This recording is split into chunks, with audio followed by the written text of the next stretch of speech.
Hello, everyone. This is Outnumbered. I'm Emily Campagno here with my co-hosts Harris Faulkner and Kaylee McEnany. And also joining us today, host of Mansion Global on Fox Business, Katrina Campins, and former Texas Land Commissioner and partner at Michael Best LLP, George P. Bush.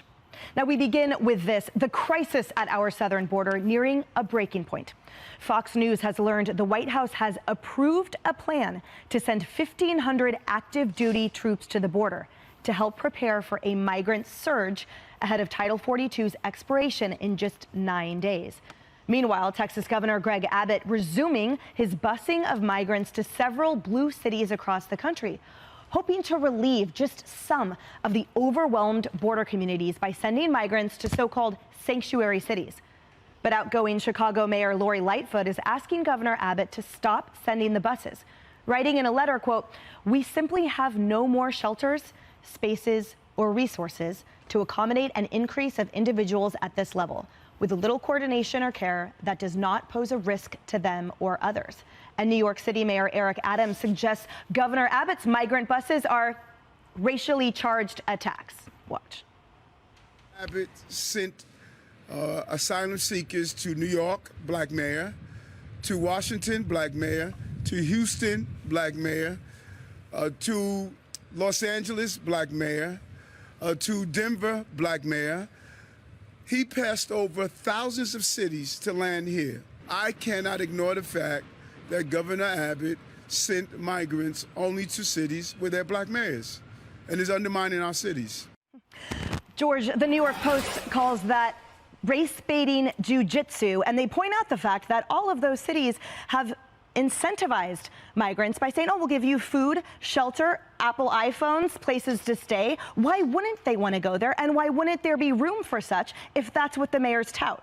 Mayor Adams should be ashamed of himself. Race baiting has no place in American leadership. A true leader would step forward and actually go to his own political party, go to his own president and say, we need federal assistance. Look, Mayor Adams said that he's spending $5 million a day to help address the problem. In Texas, we have already appropriated $4.6 billion for the last 2 years. Our budget making process is occurring right now where we're looking at another $5 billion. We're just sharing some of the pain, the suffering that we encounter every single day on our own border, and it's time for the federal government to get serious. Look, 1,500 soldiers is not enough. The fact is 90,000 migrants have been apprehended just in the last several weeks, and the anticipation is that figure will continue to exponentially increase. So we need to get back to the Trump policies of remain in Mexico, of creating processing facilities throughout Latin America to alleviate the pressure. But our Border Patrol officials deserve all of our thanks, all of our prayers for all that they are doing. And even in Democrat-led cities and border areas of Texas, like in El Paso, he's declared a state of emergency, knowing that there are tens of thousands of folks abusing our asylum process. Look, we're a very compassionate country, but unless we get serious about this, this will be our #1 national security issue on our own doorstep. It's time for leadership. And a quick follow-up, your thoughts on the actual policy. So you say it's not enough, you know, that quantity of troops that now Biden has essentially woken up to, apparently that there's a slight need down there. We know that they will perform largely ancillary and administrative duties, thereby freeing up Border Patrol to, we assume, enforce the law. However, the law isn't being enforced, and we know that the Border Patrol quantity has been gutted by both resignations and taking of their own lives. So to put this into context of the 90,000 apprehensions, we only have 19,000 Border Patrol agents currently monitoring the thousands of miles along the U.S.-Mexican border. Texas, of course, has about half of that. And overall, about 2/3 of the apprehensions are in the Texas border alone. We need more agents. We need more immigration judges. We need more processing. But 1,500 active duty soldiers is going to be a drop in the bucket in terms of processing. Look, if we had a president and a vice president that would actually step up and maintain their constitutional duties, which is securing our border, instead of these manicured press conferences in El Paso and other parts of our border, actually talk to officials. And they would tell you that Title 42 is the last remaining tool that they have to push folks back. In the meantime, Congress needs to step in and reform our asylum laws, because right now, as long as you're stepping foot on terra firma, you can abuse the immigration asylum process. And we know that the backlog now is in excess of 2 million cases, which is doubled since President Trump has left office. So I was proud as land officer. I'm so proud of what the governor is doing to secure the border and doing what we can at the state level, because we're stepping up in a big way, but we need the help from this president. I'm not too confident that's going to happen. Yeah, Harris, that's what the governors argued in court. They said Title 42 is our last hope. And now with it set to end in 9 days, we have mayors who apparently have shut their third eye to the realities that George P. just outlined, and instead are blaming the governors down there for trying to alleviate the problem created and exacerbated by this president. Yeah, Mark Brnovich, the Attorney General of Arizona, we saw him. He was one of them. And of course, we've seen the same thing in the state of Texas, too, at that very high legal level, people making the argument, and that was about drugs mainly, not about people. This is about to be an onslaught like we've never seen before. And you already know it because they're building tents down there and the people haven't even all arrived yet. I mean, we're getting ready in the weirdest of ways. It's like we're preparing for an invasion, but we don't want to stop the invasion from happening in 9 days. Like, you have time. 1,500 people wouldn't do it. But we have many, many more than that.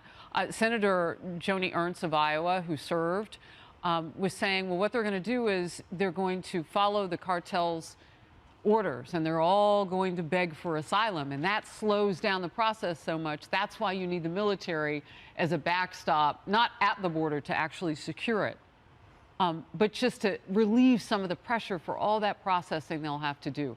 I think part of that is a fantasy, because we don't have enough people trying to go through checkpoints right now to sneeze at. Everybody's going around. Go down there.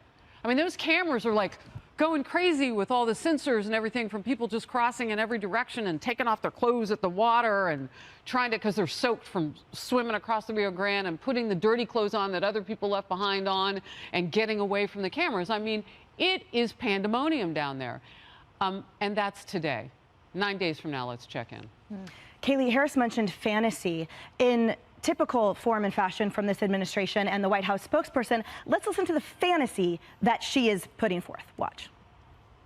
We actually deal with the immigration system in a humane way, and in a way that is that actually deals with what we're seeing at the border, and that's why you've seen the parolee program be so successful.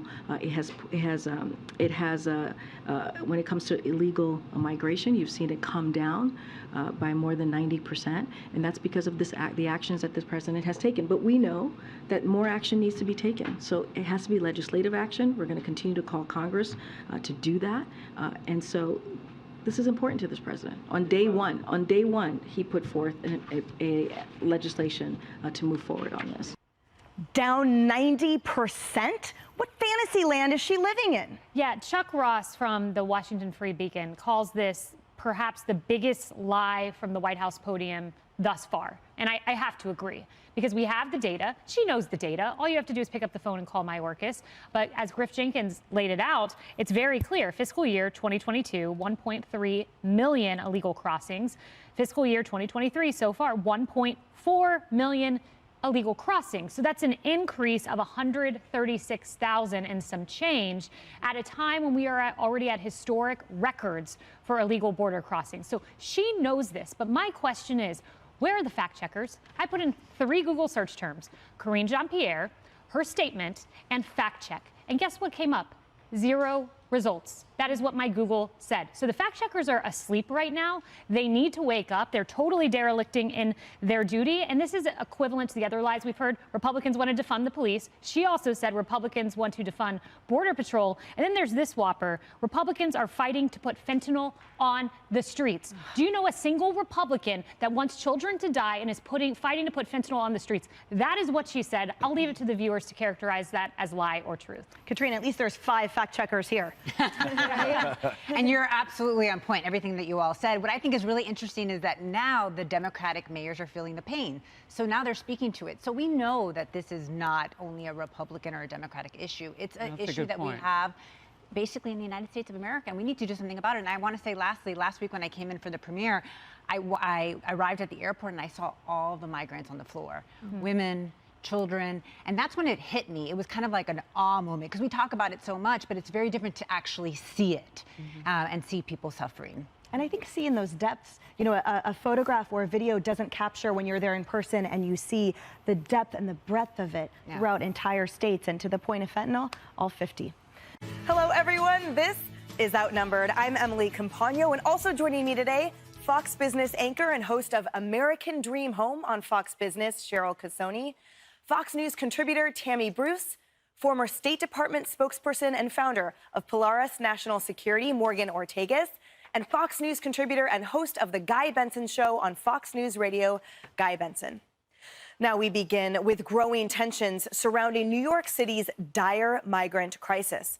A crowd of more than 100 protesters gathered outside of Mayor Eric Adams' residence yesterday to call out the city's failed handling of the situation. Some accused the city of putting migrants before Americans, while fights broke out with nearby counter-protesters.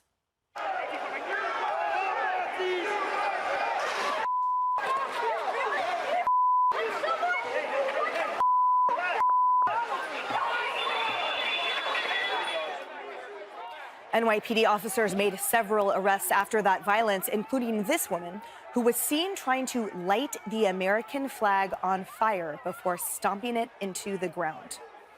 These migrant protests are now becoming increasingly common throughout the Big Apple as the city's blue leadership remains without an answer to the crisis. So far, over 100,000 migrants have entered the Big Apple in recent weeks, and officials say the city's shelter system is out of room. Many migrants have been left with no choice but to sleep on the streets of this so-called sanctuary city. Tammy, you've been a long-time resident here. What are your thoughts about this? Well, I was just, we're always hearing about numbers, and it's now 100,000 people is a lot of people. But to the year to date so far, year 2023 from the Customs Border Patrol page, 2.49 million encounters. Now, that does not say that they've seen everyone, right? But these are the people that we know have moved in. So when you think about a sanctuary city, New York is a sanctuary city. California, sanctuary state. Los Angeles, sanctuary city. Incentivizing, right? They're supposed to be ready for this. They've invited people effectively to come, that we are here for you. That's a sanctuary city dynamic. So when you've got, 100,000 people straining this New York area, what about El Paso? What about those small towns, the places where the other 2.3 million people have gone? Certainly 100,000 is not 2.3 million. So this is an issue for the country, but it is in part due to this incentivizing by these messages that have gone international, that we want you to come, we are ready for you to come. So, of course, it makes sense. When people come over the border, they don't say, I want to settle in El Paso. They say, I want to go to New York. Who doesn't want to come to one of the greatest cities in the world? Who doesn't want to go to Los Angeles? So these movements are happening by choice, but also this is where people want to go when they're crossing that border. Cheryl, coming to the other New Yorker here, 82% of New Yorkers say that this influx of migrants is a serious problem, and over half of voters disapprove of the governor's job addressing this crisis. Because Governor Hochul has been absent during this crisis.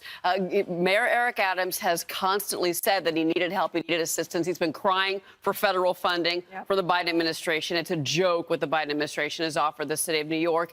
To Tammy's point, this is a right to shelter city. This is a sanctuary city. This is what you get. You get what you vote for in New York. Having said that, it's the way that they've handled it that I think is what you're seeing on your screen now play out with these fights that broke out in Staten Island in front of Gracie Mansion over the weekend. New Yorkers are fed up because these communities are being invaded with no notice. There's no input. All of a sudden, it's happened twice. There's two different shelters in my neighborhood, guys, and both of these shelters were filled up in the middle of the night. Ugh. The buses are showing up. I'm not kidding. They're showing up in they're midnight, 1 o'clock, 2 o'clock in the morning because they don't want the television cameras out there. The way that they are doing this, it is sneaky. It is underhanded. Curtis Sliwa, I got to say, 3 times he's been arrested in the last 2 weeks. Then he goes home to his Upper West Side apartment with all of his cats. He cares about New York. He loves New York, and he's furious. Well, respectfully, okay, so Cheryl said you get what you vote for. I voted for Lee Zeldin, and that's why, in part, when you see this footage, Guy, people are angry. Yep, and to buttress Tammy's point on the math, roughly since Biden took office, we've seen 7 million illegal border crossings, including known gotaways, 7 million. So, yeah, 100,000 people, that is going to be a strain on resources, et cetera. It is less than 1.5% of the border crossings on Joe Biden's watch. So I did see Governor Hochul. Finally, there was a headline that she was calling out the Biden administration. I said, okay, maybe this is too little too late, but at least she's saying something. But then I read what she said, and she tried to blame virtually all of this problem in New York on the governor of Texas, Greg Abbott. She said it all started with Greg Abbott putting people on buses. No, it all started way before Greg Abbott had to deal with these folks, and it starts at the top. And the Biden administration's policies, Hochul's solution that she's out there advocating for is for the federal government to give tons of new benefits to the illegal immigrants, which will be part of the incentive problem and just pour even more gasoline on the fire. It's like, by the way, not only can you come to the U.S., federal taxpayers are going to give you, she was talking about health care and education and housing and all this stuff. That's her big solution. Blame the governor of Texas and make the magnet for illegal immigration even stronger. It's wild. And isn't that the point? So, your expertise is national security. And the point is, as these local economies and cities are being devastated, at its heart, it's a national security origin and issue. Well, it's the #1 national security threat, our undefended border. We have over 80-something people on the terror watch list who have gotten through just this year alone. So these are people on the terror watch list. Now, I like to say these are the terrorists that are stupid enough to get caught, but still, these are people that are crossing over the border. So you have geopolitical issues and concerns. Guy and I were just talking about China, Russia. You have those concerns from a geopolitical perspective, but this is our #1 national security issue that we face as a country. And, Emily, I was thinking as you guys were having the conversation, the administration has to know this is bad policy. When you have Democratic politicians on the border in Texas saying this isn't good, when you have the mayor of New York City screaming to the Democratic president and to this administration saying this isn't good, I need help, they know these policies are a problem. But here's the thing, I don't think they're paying the price for them politically. And in 2022, they kept the Senate. And when you look at the places that are complaining in New York and in California, these are states, to be quite frank, from a political perspective, will go for President Biden in 2024. So until they start to actually pay a price politically, I'm not sure that they're going to change. I remember back when we had so many Syrian migrants and Libyan migrants that were going to Italy and that were going to Germany, and Angela Merkel started to pay a price politically in Germany for the number of migrants that she was taking in. Then they sort of reversed course. I don't think this administration has paid a political price just yet. The one thing I would say about that, though, is if you look back to 2022, no argument here that it was an underperformance by Republicans nationally, but House Republicans barely won the House back. That's a good point. If they hadn't won some of the races that they did in New York and California, Democrats would still have the majority, and Pelosi or whomever would have the gavel. So I think maybe the immigration issue and a few other of the left-wing failures actually did hammer Democrats in places where they thought they would be safer than they actually were. Question is, will that translate elsewhere? Yeah, good point. And I wonder, so to that question, so if we sort of barely started tipping the scales, do you expect that it will in 2024? Well, it's going to depend on what the public argument is. What is the rhetoric? What are the Republicans going to say? Can they actually not just say we're not the Democrats, but that here's what our plan is to make a difference here? That we see, and like with crime, we talk about terrorism, over 10,000 encountered criminal aliens, people with a criminal record. You want to know how many of those 10,000 were arrested? About 780. So when we think about what's going on in communities, it's not just terrorism or the use of resources, it's the nature of the criminal aspect and what communities have to deal with. So the Republicans had better explain what they're going to do to reverse this. Right. And you want to know what communities are having to deal with? Just watch that footage. Now we begin with stunning new information in the investigations into President Biden and his son, Hunter. Top Republicans are demanding the FBI hand over internal documents at noon today. A whistleblower claims those documents will show then Vice President Biden accepted money for policy decisions. And we're waiting to learn whether or not the FBI has indeed met this deadline. Republicans also announcing explosive new information about the Biden family business dealings during a news conference a short time ago. They say information obtained from a subpoena of the Biden family financial documents show that the family received millions of dollars in foreign cash, and reveals that Hunter set up over 20 different companies, 15 of them after his father became the vice president. Watch. Instead of being honest with the American people, President Biden has claimed since the 2020 election that his family has not received money from China. That was a lie in 2020, and he continues to lie to the American people now. The committee is concerned by the complicated suspicious network of over 20 companies. The bank records show the Biden family, their associates, and their companies received over $10 million from foreign nationals and their companies. And we see that repeated over and over again. Siphoned off 30% or $1 million to Hunter Biden, James Biden, Hallie Biden, why she would need that, and an unknown Biden bank account. The Biden family needs to answer for this, and the DOJ needs to get off its ass and investigate. What we're witnessing with the Biden family, frankly, is just a web of concealment, of deception. A lot of people would say corruption. But let's be very clear. You have this many companies involved, this velocity of transactions, size of transactions. Like my colleagues have said, this is not how normal businesses operate. I mean, guys, you in the press, this is easy pickings. I'm giving you Pulitzer stuff here. Like, all you have to do is literally look at our memo and see the level of detail upon which they have created this. And it's very, very frustrating. Wow. Kaylee, Congressman Donald, they're hitting the nail on the head. He said, this is not how normal businesses operate. This is a complicated web that only reveal questions of why and what is behind it. Because in real life, as he pointed out with his financial background, it always means you're concealing something. You're concealing it from the creditors, from the IRS, from other families, from the government. And he said, hey, press, I'm feeding it up to you. I'm serving you up a Pulitzer. I'm connecting the dots. What next? Yep, and they got Pulitzers for the Russian dossier, which turned out to be fake. They're not looking into this, but let me break it down as simply as I can.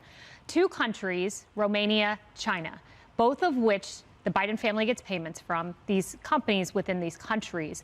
1/3 is the payment in each of these incidences that they get. So it seemed like some kind of ironed out deal, 1/3 in each. The Romania one is the one that's interesting because there are 17 payments made to Biden family members. Now, there's not a direct allegation of a payment to Joe Biden yet, but Biden family members, 16 of the 17 payments happened while he was vice president. That's big news. Gabriel Popovich is the individual who's making these payments, some of which go to Hunter Biden. Gabriel Popovich is a corrupt man in Romania. And this payment 5 weeks after Joe Biden has the Romanian president over to the White House and gives a speech on anti-corruption. Oh. Now, White House counsel is saying, look, this proves that none of these went to Joe Biden. So those questions still remain. But the suspicion is real. When you have 20 shell companies, they get $10 million, some during the vice presidency, some after. And it seems like an elaborate shell game. So unanswered questions, but I thought Comer delivered. I was skeptical because there's a lot of buildup, but I thought he delivered. Yeah, and Harris, to Kaylee's point, if it's not a shell game, why don't you just transfer it directly? And if you want to practice above board transactions, why don't you practice in countries that have standard business practices? Those are the questions that John Levine on America's Newsroom asked earlier. Take a listen. Why would you have LLCs transferring to other LLCs transferring to the Bidens? It makes no sense. If this is all above board legitimate business, why not just transfer directly? And also, you'll notice the countries Hunter Biden did business in, China, Romania, Ukraine. He wasn't in countries with good business practice standards. Well, now, I thought that was really, really important point to make, that you're already doing something that is going to raise suspicious activity report attention, but then you're going to deal with countries that don't even have as much legitimacy as a communist nation of China. And their businesses that are all state-owned there. I thought that was fascinating. I thought that the number 10 million just felt specifically big today. Mm-hmm. Like, we always hear the Biden family, $1 million this, $1 million that. But when you hear a double digit like that, and you hear that more bank subpoenas are coming, that money trail is undeniable. And my dad always said, as someone who did intelligence, who did reconnaissance in the military, follow the money. Because someone will talk. And I thought we got someplace today, and even Republican voters have told me that they are, and you use the word, I think, skeptical, of this point that we're in, where we hear a lot of talk, but we don't see a lot of the receipts, of the facts, of the evidence. The promise that there's it's about to be made public, and then there's more coming because more people are anticipated to come out and talk, and because now everybody's going to have to backside watch. Oh. Right? Yeah. They're going to have to cover, and when they do that, they're going to want something in return called immunity. Emily, that's how you get people to talk. And so how do you shut up all those people? I mean, President Biden can barely give a news conference on his own. How's he going to shut people up? Well, and the evidence is now on the table. This House committee has done yeoman's work digging through these shell companies. I mean, look, if any of this proves to be connected to Joe Biden, the Bidens owe the Corleones an apology. I mean, this is a crime unit, as Comer said. It's very complicated. My question is, 9 family members were paid off, including the 2 grandchildren. Now, what did they do to get in on this grift? I mean, were they running... They have the Biden last name. Or they were running, I don't know, Mandarin play dates in Delaware. I don't know what they were doing. But somehow they came into this Chinese money, Ukrainian money, landing in their bank accounts. It's all very curious. But we knew this back in 2014 when Christopher Hines, John Kerry's stepson, walked away from Hunter Biden. He was part of this group, Rosemont Seneca, that Hunter owned. In 2014, he stepped away. When Hunter Biden joined the board of Burisma. He saw the problems then. We're now seeing the gross underbelly of all these deals that they only had an inkling of. And so much more to uncover as these questions are raised here. What's interesting to me, again, Congressman Donalds brought up the velocity of these transactions. I note the velocity of this investigation, that in a short amount of time, what is forensic accounting, which is a vastly complicated, sometimes really confusing arena, they seem to have done an amazing job of being crystal clear with all the red flags and what exactly they need further from the FBI and more to connect those final dots. Okay, so isn't this what federal prosecutors are supposed to do? Isn't this what federal investigators are supposed to do? Why are we leaving it up to congressional committees? Obviously, these suspicious activity reports had been launched by the banks from the time that Joe Biden was vice president. So this was known to government officials. There were people within the Obama administration who were also raising alarm bells because so much of this looked bad. So why weren't people putting this together? And yes, you have to continuously be adding people and entities to this in order to launder money. Because you can never have too much money going to one place at any one time, because you've already reached a threshold of suspicion. That's why you start diluting it. You add the kids, you add other people with the same family name because they're the only ones who can be trusted. We are enriching ourselves as a clan. We're in this together. It's us against the world. And yet that gets people to behave and fall in line because, hey, man, who doesn't love free money? The problem with your dad as president, the bar for impeachment is much, much lower. So it's much easier because we've been through it twice with President Trump. Democrats lowered it. Yes, exactly right. So they know that, and now Republicans are in charge of the House. So that's why the spigot has been somewhat turned off. So much more to come. We'll keep you, of course, comprised if and when the FBI does submit those documents. All right.